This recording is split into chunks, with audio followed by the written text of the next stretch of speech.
I'm speeding. Speeding. 5, 4, 3, 2, 1. The world is changing faster than ever.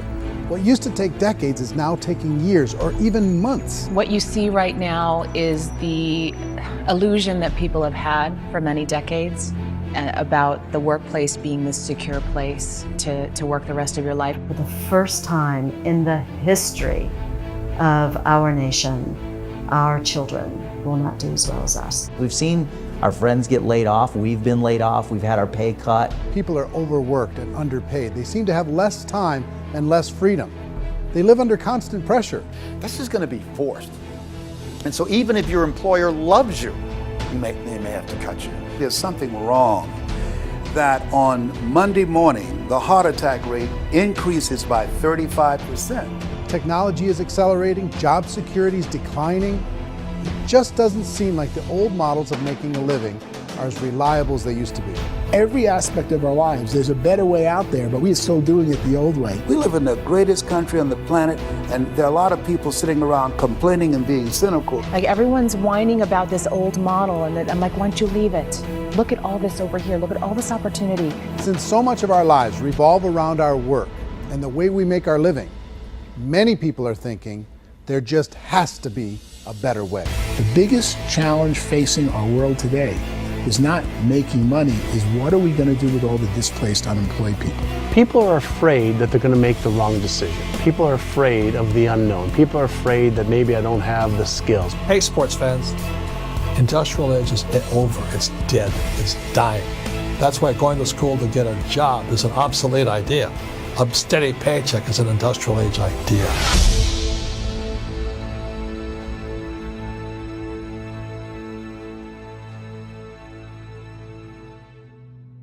It's the search for answers that has brought us here together today.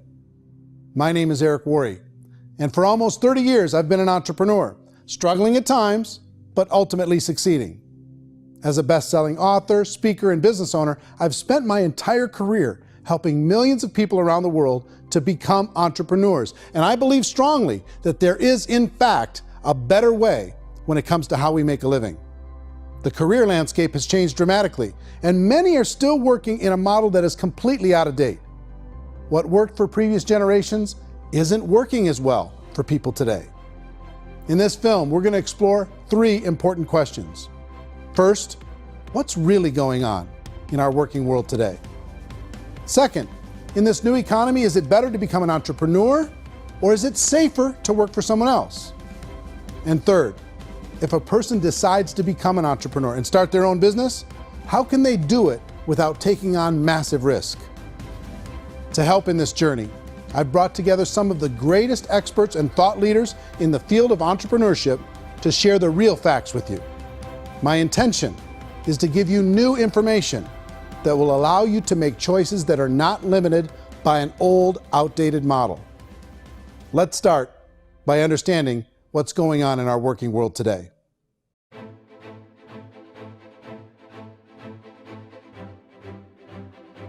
Let's look at unemployment. 30–40% of the people are honestly not working, but would be working. What our government does is if you haven't found a job in 6 months, we don't call you unemployed. We pretend you dropped out of the labor force. I've often said that unemployment, particularly structural unemployment, that's unemployment due to technological changes, is the first sign of economic growth. Think of it, 10 people live on an island. They go out every day and fish. One day, new technology shows up. A missionary brings them a net. Now, using the net, one pilots the boat, one throws the net. 2 fishermen can do all the work 10 used to. That's a 500% increase in productivity, 2 doing the work of 10, in one day. You don't have to learn a lot to learn how to throw a net instead of throw a fishing line. The island's got a big problem, 80% unemployment. But the island still has all the wealth of the fish because the 2 people produce as much fish as 10 did. Now, of course, looking back in history, these changes used to take thousands of years. And during that time, we went into farming and transportation. Some of us became doctors and some teachers and lawyers, and we developed all these new professions and new manufacturing jobs. Today, these changes are occurring literally in one day when a new technological advance occurs, and we don't have the social structures to deal with it or to retrain the unemployed people. So one of the things that I think is interesting as I travel across the country and really travel around the world is the way that we work and the way we get paid for work is changing pretty dramatically.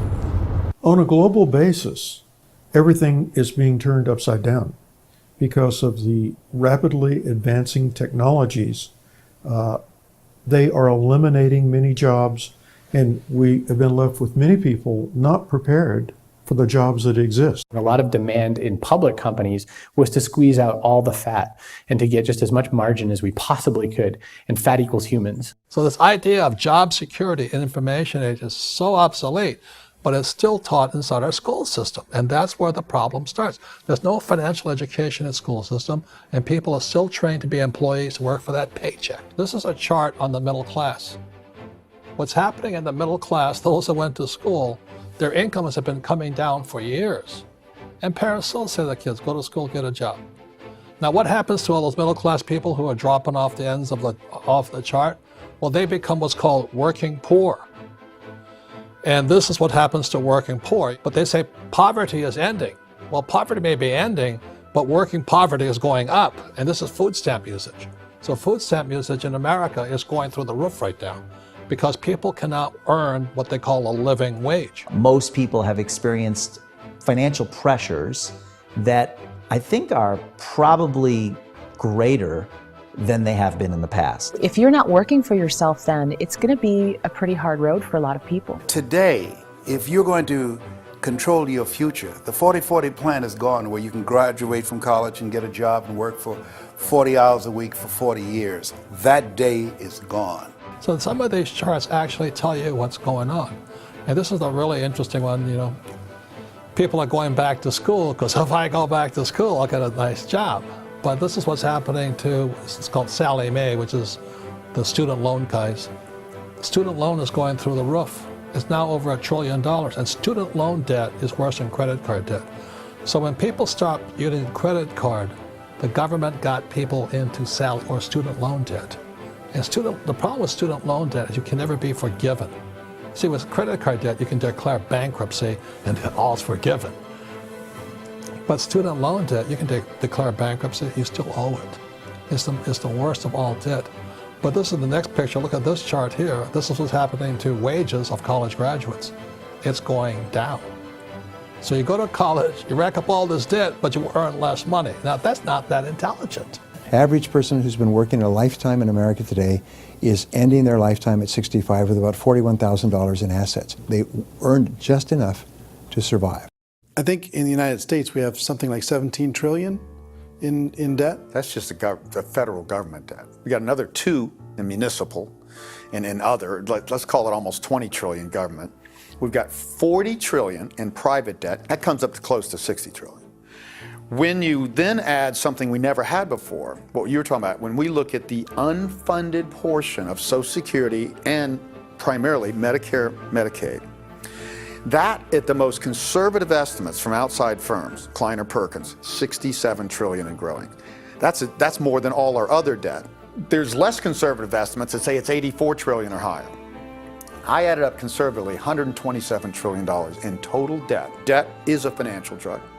When you take it to excess, it's like taking a drug. Yeah, it makes you feel better, it enhances your performance, but at a huge cost, eventually it kills you.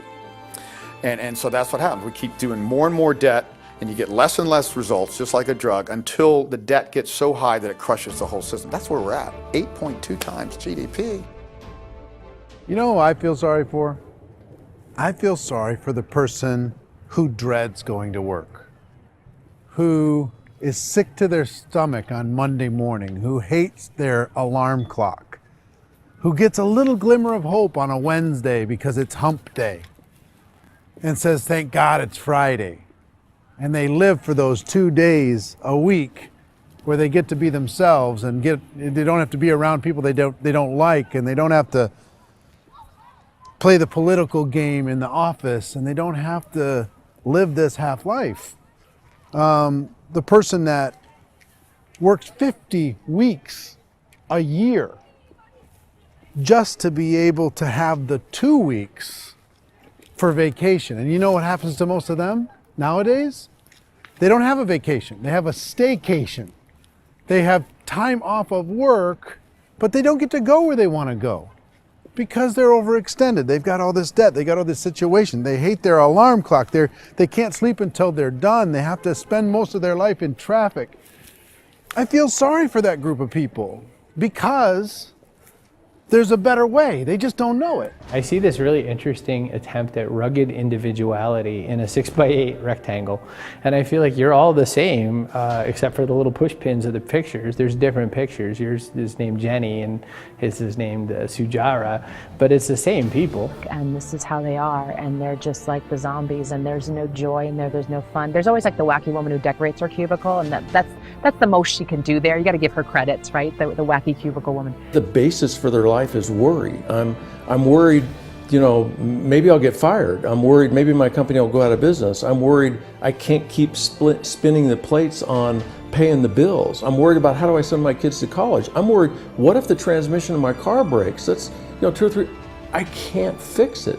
People live in a sea of worry, and it eats at them. Those signs that people held up during the Depression didn't say looking for gainful employment in a cubicle. It said looking for work. Work is what we're looking for. Job is just a unit of measurement.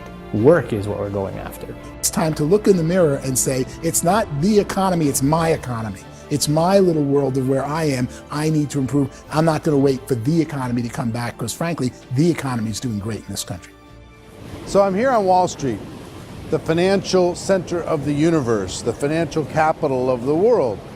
This is where most people's money goes to at least be held for a time, right?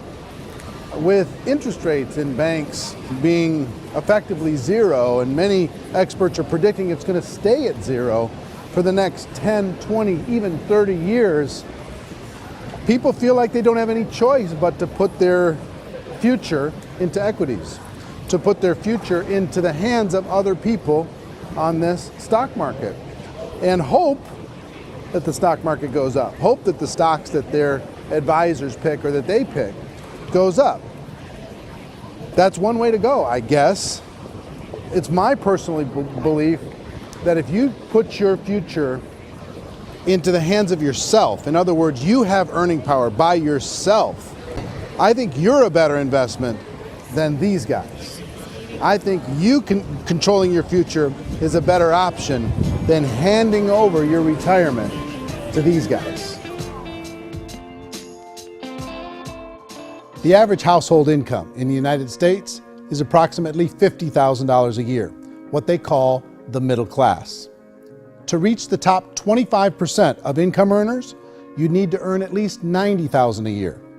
To reach the top 10% would be a household income of $140,000, the top 5%, $190,000, and to be in the top 1%, you'd need a combined household income of at least $380,000 a year. So here's the question. What do you think would give you the best chance to move up and get to the top 10%, the top 5%, the top 1% or beyond? In my opinion, and in the opinion of many, many experts, the answer is to become an entrepreneur, to become your own boss. I think you have to be a business owner. I can't, the only time I ever say to someone it'd be great to be an employee is when they've already told me they've surrendered. I only tell people who are wounded spiritually that they should be an employee. And it's that feeling that you get when you pick up the backpack off the little Cub Scout and say, "Don't worry, little guy, we'll get you back to the camp." You know, it is in no way a kindness when I tell someone they'd be a great employee. The other status symbol really increasingly is lifestyle. I mean, people can own their own business, maybe even work out of their house. That, I tell you, people admire that, like, gosh, I wish I could do that. The spirit of the entrepreneur is to be a risk taker and to be resourceful and unstoppable and to have a vision of yourself beyond where you are and not willing to settle for life as it is. Think about the great entrepreneurs. They're visionary. They have heart. They're willing to do today what others won't so they can do tomorrow what others can't. Personally, I don't think of the new economy, the old economy. I create my own economy. The entrepreneur's in control. I decide what the economy is going to be like. In the world of entrepreneurship, there are no limits. you can make as much as you want, depending on how much you want to work and how smart you are and how great a team you put together. There's no more lifetime rewarding business than being an entrepreneur. Why in America, where anyone could be anything, would people want to give up their freedom and become effectively a modern-day slave, told shut up and be here every morning at 7:30, leave at 5:30, and do what I tell you? If people decide to become an entrepreneur and work for themselves, they have some traditional options, but they're riskier than you might think. Any kind of a retail business, retail build-outs is extremely expensive. Even just these small little yogurt stores where they're putting little yogurt machines and you get all the different flavors, you're spending $200,000, $300,000, $400,000 to open a yogurt shop. I would love to buy a Dunkin' Donuts, but it's $500,000 or so to start. I don't quite have that just in case money. Risk you can lose it all, and most guys do 2 or 3 times, and even big guys like Branson, because I'm such a fan of his, half his companies don't work. If you make $1 million, your problems are going to go. If you make $1 billion, your problems are really going to go. Just the opposite. You and I know when you're making $1 million, you got $1 million responsibilities. You make $1 billion, you got 1,000 times $1 million responsibilities. And most people say, I'd love to be my own boss. 70% of Americans would love to be their own boss, according to recent polls. But they don't know how to get there. Because what are you going to do? One, you could buy an existing business. If somebody's selling an existing business, you have to ask why. Usually because it's probably hard. It's probably not making as much money as they hoped. 2, they could buy a franchise. A little less risk, proven system, but it's expensive to be able to do that. 3, they could start something from scratch. And that's where a lot of people feel like, I don't have the chops to do it. I don't have the money. I don't have the product idea. I don't have the expertise. I don't have whatever it's going to take to be able to get there, and I can't risk my family to do it. So 4th, they could become an investor. A lot of people in this town invest to try and figure out a way, but you got to be pretty smart with that game too, right? Venture capitalists, who are the very best and most sophisticated in investing in new breakthrough businesses, make it on 1 out of 11. That means 10 out of 11 are mediocre or fail. Most of them fail. That's the risk there. An angel investor is lucky to get 1 out of 15 or 20. A business is a team sport. Like, I have to have accountants, I have to have engineers, I have to have system designers, I have to have sales, marketing, I have to have accounting, I have to have mission statements, I have to have legal and all that. The average Joe Schmo, even me, I go out there, I don't have the skills to put a business together. I think the bottom line for the 4 traditional options is they take money, sometimes a lot of it. They take expertise, and they take time.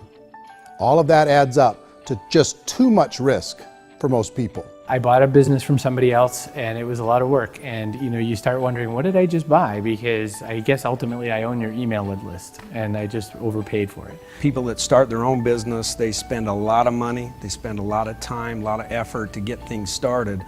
And the more you invest on the upfront, the harder you typically work at it. Well, I can tell you what the success rate is of a restaurant. What is it? They're crazy enough. About 90% of them fail. About 90%, in how quickly? Year or less. Wow. And if we're talking non-franchise, we're talking franchise, Sure. That's totally different. Yeah. But our students aren't getting franchise restaurants. You got to invest big money. Exactly. And with someone like McDonald's, you've had to work with the company for a long period of time, really know the You even have a business. chance of investing $1 million. Have a chance, and it's a slim chance. What if there was a way that you had all the proven aspects, the comfort aspects, and you could still control your own life? What if there was both? In other words, you didn't have to create everything from scratch. You didn't have to be a super leader. All you had to do, what if there was a proven product already? You didn't have to create the product. And there's a proven system already, proven training already. Everything except an employer. That was the only thing that you didn't have. Do you think more people would be open to working for themselves in that environment?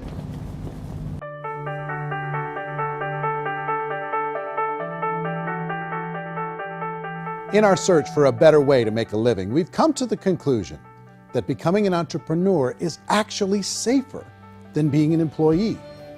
And through our look at the entrepreneurial options, one particular path kept coming up from expert after expert. And I think most people will find it surprising because it's certainly a non-traditional business model. That model is for people to start their own business and become an entrepreneur through the creation of a network marketing business.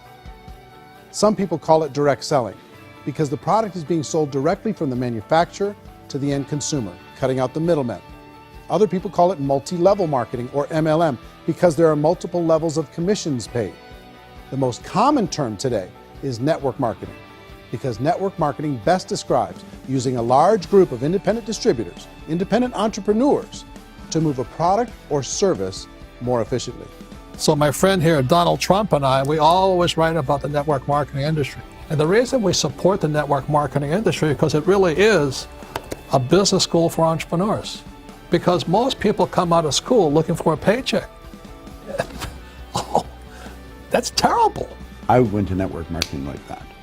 I think if it didn't exist, we should invent it. It is that good. I think direct selling is a great way to do business today. It's very easy to get into that industry, and you can be self-employed, be in effect an entrepreneur. When we see multi-billionaires adding network marketing companies to their portfolio of companies, that would be a clue. When we see people who are very famous authors and very famous business people endorsing the industry, that would be a clue. These network marketing companies aren't $50 million companies, they're billions and billions of dollars. They lead the stock market, they're major companies. When we're going to get it? You know, and you're going to school to work for a paycheck, but if you want to be rich, be an entrepreneur, and network marketing gives you the spirit to be an entrepreneur. A traditional company will spend up to 50% of their total revenue on marketing. Network marketing companies use a different approach. Instead of having all that extensive marketing expense, they utilize a network of independent distributors to do the marketing for them. Now, why do they do this? First, because word-of-mouth advertising is so much more effective today than traditional media advertising. Second, some products need to be explained or demonstrated, and an independent salesperson can do that more effectively than an ad campaign. Third, it's completely efficient. The company only pays for the marketing of their product if a sale happens and not before. Imagine if Amazon allowed you to become an independent distributor and paid out 40% of its revenue to that distributor group. All you had to do as a distributor was recommend a product, and if a person bought it on Amazon, Amazon would take care of all the logistics, and you'd get paid for bringing the customer. Now imagine you got paid for every purchase that customer made for the rest of their lives. Well, Amazon doesn't offer this option, but network marketing companies do. 85% of all buying decisions in our society are made as a result of word of mouth or reputation. We're recommending things to each other all the time. You know, who's your dentist? Who's your doctor? Who's your lawyer? What detergent, are you using? What legal system are you using? What product are you using? We're talking to each other about the things that we love anyway. When you go into a big box retailer, you're lucky if the clerk looks you in the eye, much less gives you any detailed or accurate information about what you're purchasing. So of course, this personal information, this education coming from a friend, a neighbor, a relative, or even a stranger, but one who has experience with the product is extraordinarily valuable. As a matter of fact, network marketing can educate consumers probably better than any other form of marketing. It certainly can do better than advertising because advertising usually has a certain hype to it and you can only get limited information. So, network marketing trumps advertising. If you were a typical sales company and you wanted to sell $1 million a month worth of product, you might go find 100 superstar salespeople. The quota would be $10,000 a month. So network marketing as a distribution system just flips the numbers. So we use 10,000 happy, raving fans of a particular product, and we don't concern ourselves so much with how much product each one of them individually sells. If they sell just $100 or $200 a month, and there's 10,000 of them, you're selling $1 million to $2 million a month worth of product. And that's the best way I can explain how network marketing works. This is the marketing arm of the company. There's not money being wasted on bricks and mortar.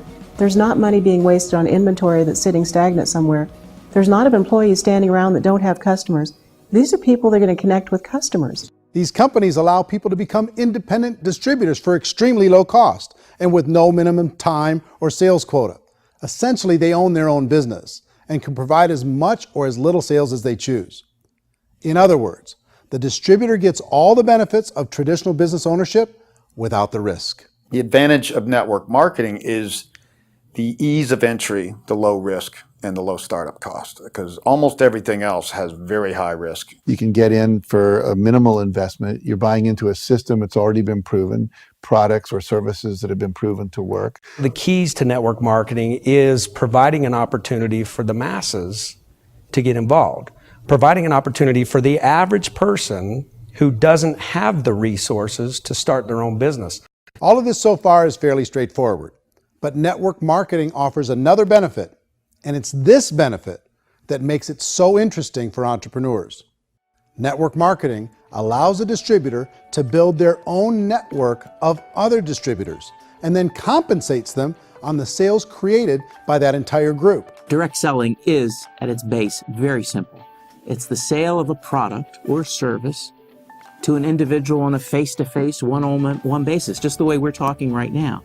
But there's an important element as well, and that's the offering in conjunction with that sale of product, the offering of an opportunity for someone to make something of themselves. No matter what your social status is, no matter what language that you speak, I mean, look how many unbelievable people are becoming successful to speak every kind of language out there. What an awesome gift to give the world. Instead of having to work your way up in a system and prove that you could be a sales manager, they just decided everybody can be a sales manager. Everybody gets to build a sales team from day one. And so what that brought into the system of growth as a direct selling company is the concept of compounding or geometric progression. Because now you can actually grow sales force very quickly because everybody is enrolling people in their own sales force. People who are like, oh, this is weird, I'm building a sales team. And what do you think you do at a regular company? How do you think a regular company works? Network marketing is the only industry that doesn't say your past determines your future. It looks at your past and says, okay, now what can we train you to do so you can have a great future? Every other employer out there wants to exploit you for what you already know, not teach you something new. Network marketing has a potential to save the United States and the world, because it's going to teach people not to be employees, but to be entrepreneurs.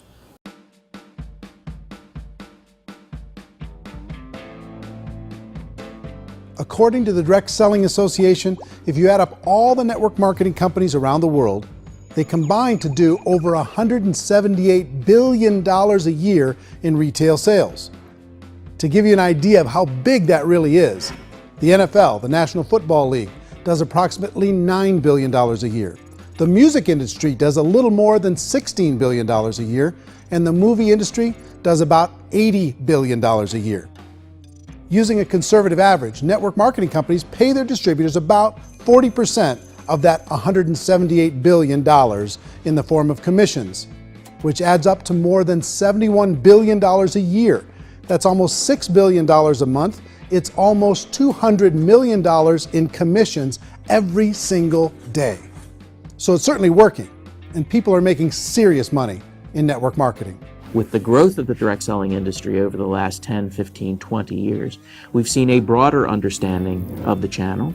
We have seen more and more people getting involved in the business, so our penetration in the marketplace has increased, and thus the understanding in the marketplace of who we are has increased. And we've seen non-direct selling companies look at the direct selling model and say, something's going on there.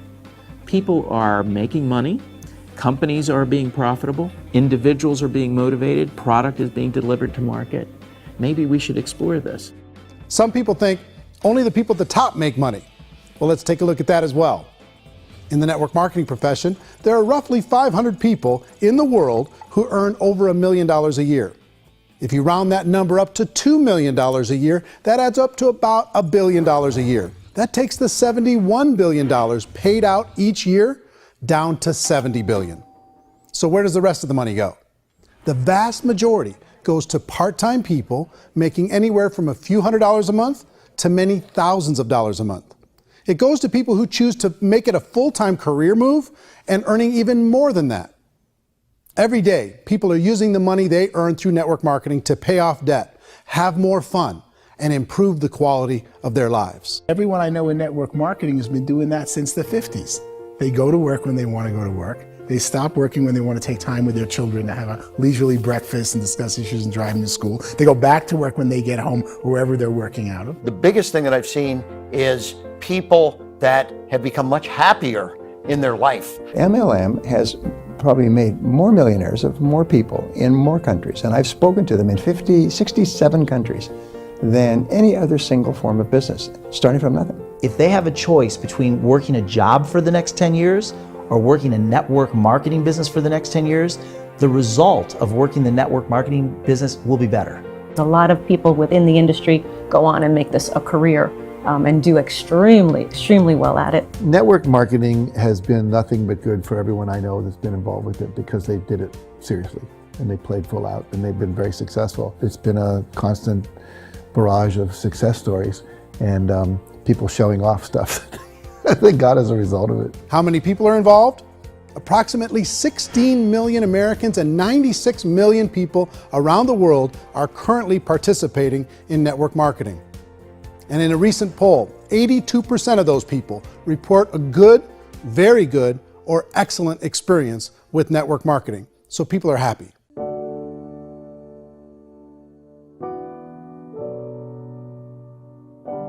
So I've taken a look at the network marketing profession and really tried to understand why so many people are confused as to the validity of this as a business. One is this pyramid shape. People get really messed up with this pyramid. Oh, it's one of those pyramid things. So I just think there are a lot of haters out there who really don't understand the industry and say, oh, it's a get-rich-quick scheme. It's a pyramid. Well, corporate America is a pyramid scheme. You know what I mean? It goes like this. You have thousands of MBAs, let's say working for Ford or General Motors or Coca-Cola. If all these MBAs are all trying to get to here, that's a pyramid. Only one guy's going to make it. Every 10 years, one's going to make it. Whereas you look at network marketing, it's like this. So you're here, and your job is to develop other CEOs coming up behind you. So it's an inverse pyramid. In network marketing, it's a very simple concept. If you sell product, you get paid. It is paid based on production. There is no first mover's advantage. There is no investment component where the more somebody spends, the more they're entitled to make. So the two are polar opposites of each other. It doesn't matter what shape the company is or the compensation plan is shaped, whether it's a circle or a pyramid or a triangle or a trapezoid, it doesn't matter. If compensation is coming primarily from recruitment, then you've got a problem. On the other hand, if an operation is basing their compensation to participants on the basis of sales, even when those sales are generated by people you've recruited, well, then you're a perfectly legitimate enterprise. That's the legal test, it's the practical test. Another issue that's been true in the past that is no longer true now is people used to be in network marketing loaded up with products that they couldn't sell and they ended up a loser. They ended up with a bunch of product in their garage, they ended up with a bunch of products sitting in their kitchen shelves or whatever, and they thought they could sell it and then they weren't willing to or able to sell it and they ended up with a bunch of stuff and they were bitter about it. There was this thing called front loading where you had to buy if you bought $25,000 worth of product, you got better commissions and all this. Today, it's almost all done by computer. It's direct mail, comes from a warehouse somewhere else. You don't have to have all this inventory. You don't have to stock up. It's a paperless world now. Most of it's done online. You have a back office. It really works. And I mean, the technology has changed everything. Third issue is people start talking about 99% of people in network marketing don't make any money. Well, we've talked about that over the course of this journey together. Almost $200 million a day is being paid out to network marketing distributors around the world. The naysayers, the people who say that it doesn't work, are usually the ones who just don't know how to make it work for themselves. And so they're giving you an opinion, and I tell people, don't confuse people's opinions with expertise, because opinions are free. And don't confuse sincerity with the truth, because people can be sincerely wrong. But here's the reality inside of network marketing. The vast majority of people that get involved in network marketing just become customers, and they get involved to be able to purchase product at a lower price. If you take Costco as an example, if a person goes into Costco and gets a membership to Costco so they can get a lower price on the product, we don't call that person a loser because they have a bunch of product that they walked out with with a smile on their face. Yet when some people want to take a look at network marketing, they say, well, those people, they're just using the product and they aren't earning an income, so they must be a loser. They're not a loser, they're a happy customer. That's the vast majority of people that are involved in network marketing. Now, a smaller percentage of those people decide to go build a business. They earn $300 a month, $500 a month, $1,000, $2,000. That's the bulk of earnings in network marketing. And then there's the few that really decide to take it serious, really decide to build a large network, really work to make that network very, very productive. And those people make huge amounts of money and there's no cap. What I do as an outside economist, just somebody looking at this industry like any other industry I speak in and say, look, what's the realities of this? 1% do incredibly well. 10% generate some additional income at pretty low risk and effort, that's not, and 90% of people roughly end up customers. One thing that I think is real when it comes to people's perceptions about network marketing is people put this, and distributors, I think, involved in network marketing have some responsibility for this. They have sometimes unrealistic claims about the product or about the income. Most people who become distributors, they want the money, they want to be successful, but they don't have the skills. They don't know what to do. And when people don't know what to do and they're in a new business, they're scared. And when they're scared, they panic and desperation kind of sets in. So they think everyone they talk to has to get in. So if I talk to you and you say, well, no, I don't have time to do that, they're like, no, I need you. You have to do this or I won't be successful. So I start clawing on you. I start that desperation. So then I start making claims about the product, which are not appropriate, probably not even true. Or I start saying, oh, let me show you how you can make all this money and you don't have to do anything, Eric. And so you just totally misrepresent the opportunity, and you're clingy with people because you think you need everybody to be successful, and you don't. You know, one of the messages that I try to deliver most forcefully to companies as well as salespeople in direct selling is that you don't have to overpromise. The reality is in network marketing, there's a lot of hard work involved. There's a lot of effort. You're going to have to develop yourself. It's a business like anything else. It's going to take some time, but in my opinion, it's better.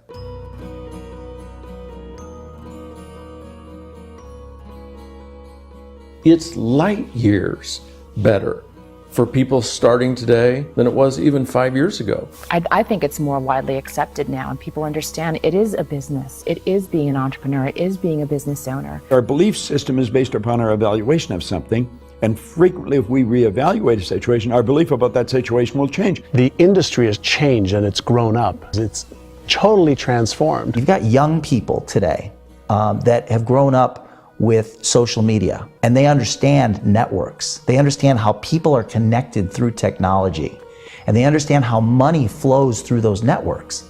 So when they see network marketing, they don't see it the way their parents saw it. And we've all learned, the larger industry that you represent, has all learned from those mistakes and flaws and errors that have happened early on. Early algorithms didn't work the right way.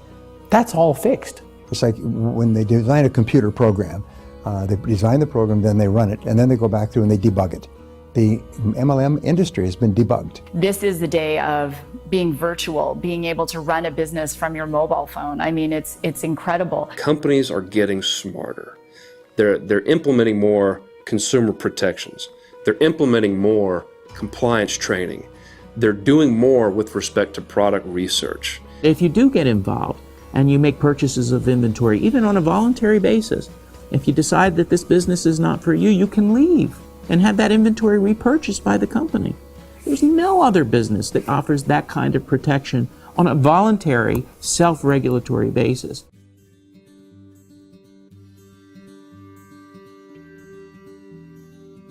If you decide to look further into a network marketing business in order to generate more cash flow for your family, I would recommend reviewing the following 4 elements.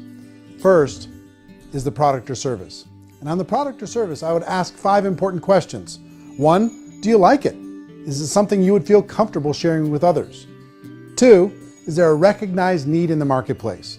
It's hard to create a need if one isn't naturally there. 3rd, does the product meet that need? Does it solve a legitimate problem for consumers? And 4th, Is it priced to sell? Can it compete in the marketplace?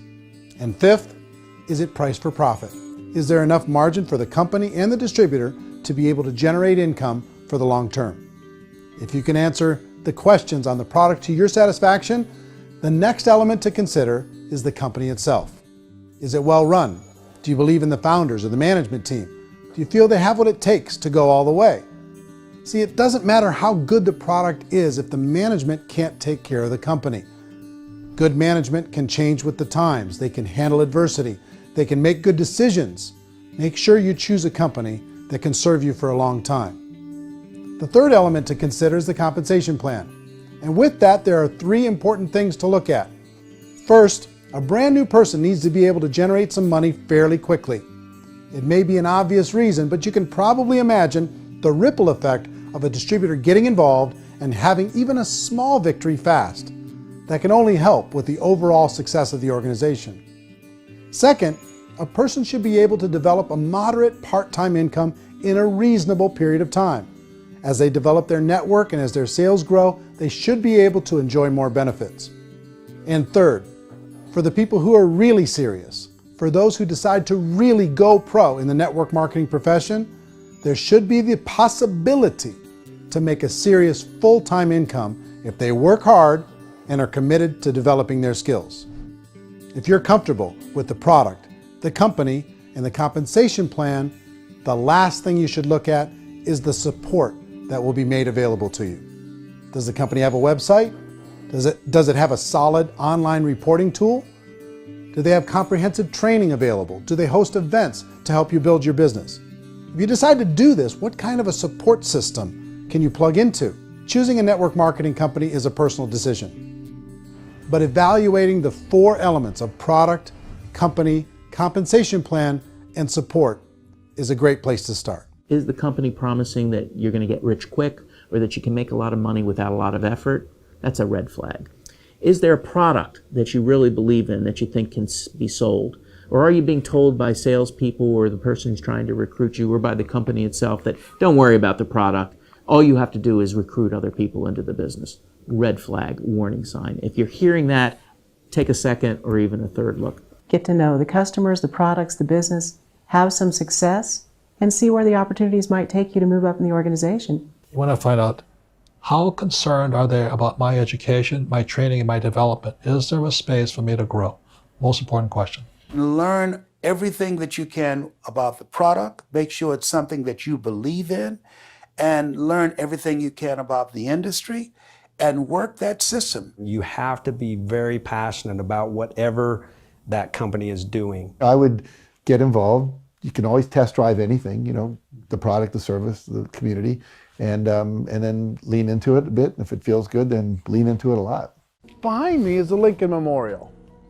And this is a place where Martin Luther King Jr. had his famous "I Have a Dream" speech. And at that speech, he talked about his dream for equality for everyone around the world, and that's a noble dream. But I think more people need to remember what it was like when they were kids and the dream was still alive in them, before it got beaten out of them by reality, by this paycheck, by these responsibilities, and by having to live for this job to pay the bills. I think people need to remember that, go back to that. Once they know that there's a better way, I think their future is going to be much brighter. They can live a better life.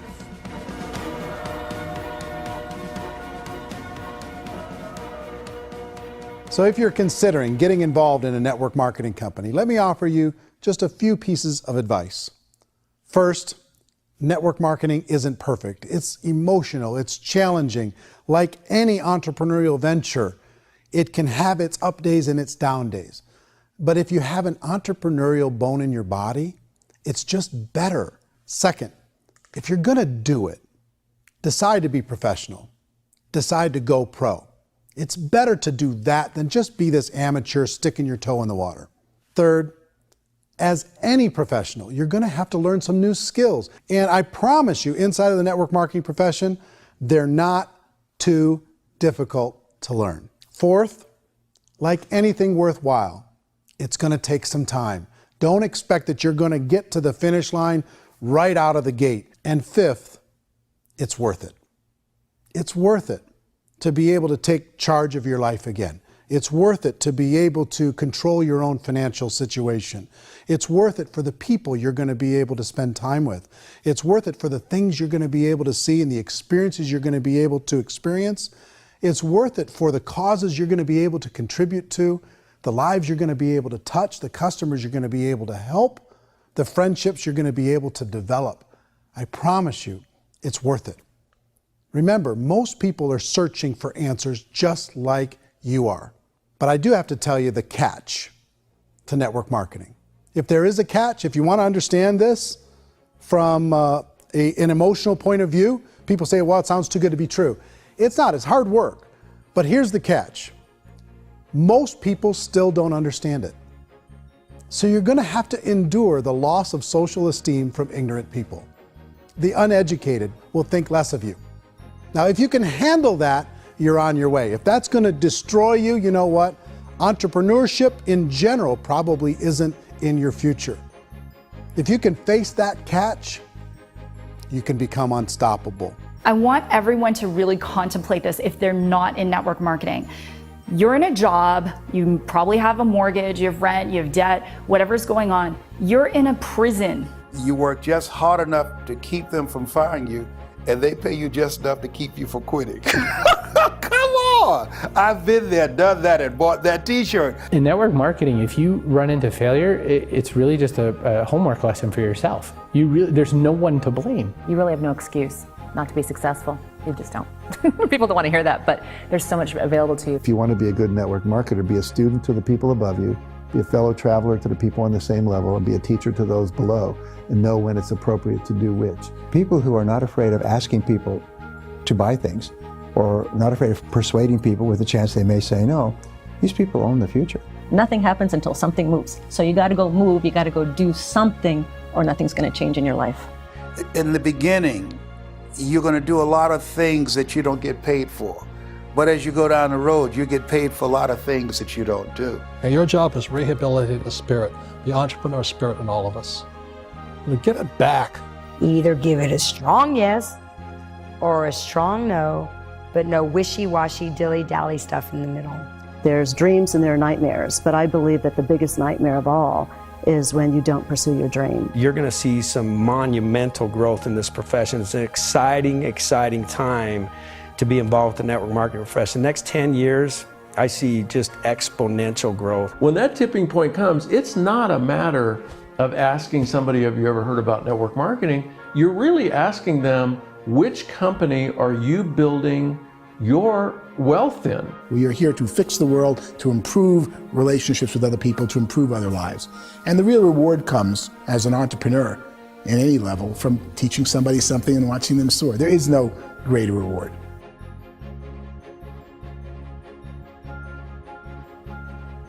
Life's too short to spend it living someone else's dream instead of your own.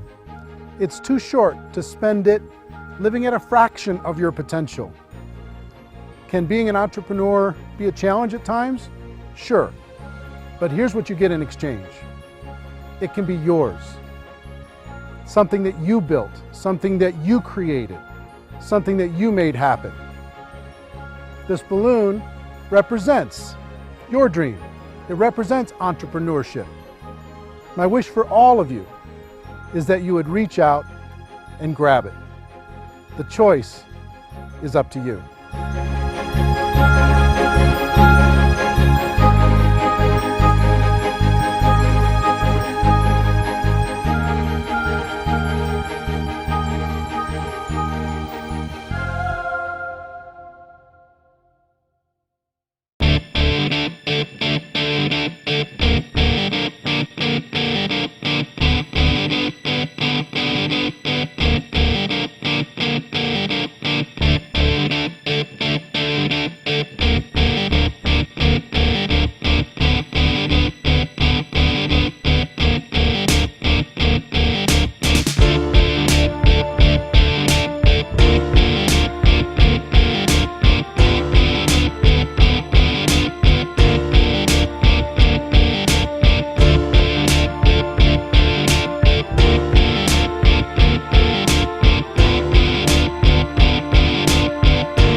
mention the word scam?